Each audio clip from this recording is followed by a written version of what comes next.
na dapat mabinyagan ang sanggol para maligtas? Hindi. Kasi ang binyag kasi, tao ang gumagawa niya. Dalawa kasi ang bautismo, binyag o paghahandog.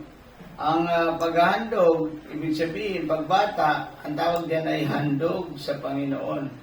Ibig sabihin, pinagkakatiwala mo na siya ay lumaki na may takot sa Diyos. Yan ang ibig sabihin.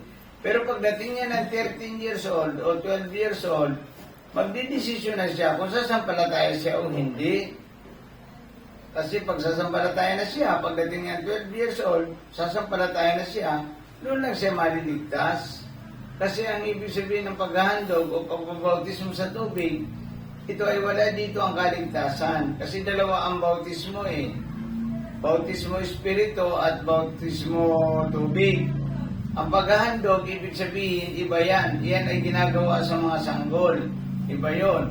Paghahandog, hindi ito kaligtasan, kundi ito, itinatagubilin mo lang sa Diyos na ito ay lumaki na may takot sa Kanya. Ngayon, pagdating niya ng 12 years old, saka siya magdidesisyon kung siya ay sasampalataya o hindi sa Diyos.